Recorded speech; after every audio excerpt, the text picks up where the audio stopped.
చంద్రబాబు నాయుడు గారు 2 days back మీరు మాట్లాడింది ఇప్పుడే విన్నాను.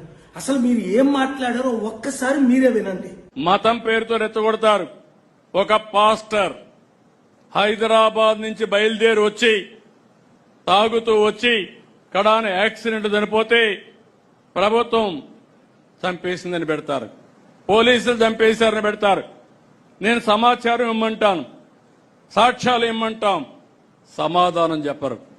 ఎనకుండే రాజకీయాలు చేస్తారు.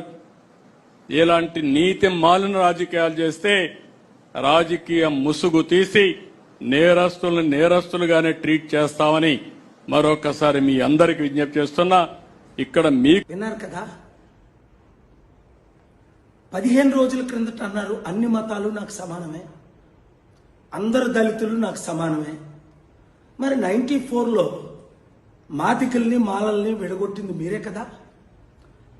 అది పక్కన పెట్టండి, రాజకీయాల గురించి మీతో నేను మాట్లాడడానికి ఇష్టపడలేదు. ఎందుకంటే మీరు ఆల్రెడీ సూపర్ 6 గురించి ఎవరైనా మాట్లాడితే నాలుక అంటే కోస్తాము అంటున్నారు. అంటే మీరు 75 సంవత్సరాల వయసులో సదాం హుస్సేన్ కంటే కదాఫీ కంటే ఒక డిక్టేటర్గా మారిపోయారా? నా మిత్రులు అనేక సార్లు మీ నెత్తి మీద చేయేసి మీరు మార్పు చెందాలని ప్రార్థించా. అలాంటి మీరు చంద్రబాబు నాయుడు గారు ఈరోజు ఇంత దిగజారి ఇలాంటి మాటలు మాట్లాడుతున్నారంటే ఇప్పుడే ప్రార్థన చేసి కిందకి దిగా. ఎవరు నోరిప్పి మాట్లాడినా చట్ట ప్రకారం చర్యలు తీసుకుంటారు. దమ్ముంటే తీసుకోండి,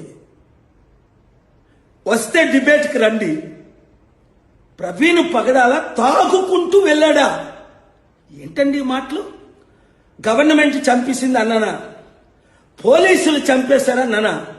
ఒక్క మాట వినిపించండి. నేను మీకులాగా మతిమరిచి మాట్లాడట్లేదు. నా మాటల్లో ప్రతిదీ ఒక రీజన్ ఉంటుంది. ఇప్పుడు ఎందుకు చెప్తున్నానంటే మీ పాపం ఆకాశాన్ని అంటుకుంది. ఇది ప్రజాశాంతి పార్టీ అధ్యక్షుడిగా చెప్పట్లేదు, మీ గురువుగా, ప్రపంచ శాంతి దూతగా, వరల్డ్స్ మోస్ట్ పాపులర్ ఎవాంజలిస్ట్గా, మీ వెల్ విషర్గా చెప్తున్నాను. వెంటనే మీ మాటలు వెనక్కి తీసుకోండి. ప్రవీణ్ పగడాల ముఖం మీరు చూసారా?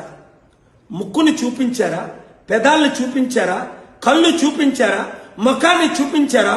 అడుగడుక్కు తాక్కొని వెళ్ళాడా? ఇలాంటి మాటలు ఒక సీజన్డ్ రెస్పెక్టబుల్ 4 టైం ముఖ్యమంత్రిగా మీరు మాట్లాడొచ్చా? మీ పవన్ కళ్యాణ్ వాగాడు అంటే ఆయన పిచ్చోళ్ళ రోజుకో మాట వాడతారు. There is meaning. మీరు మాట్లాడటం ఏంటండి? ఊహకు అతీతం.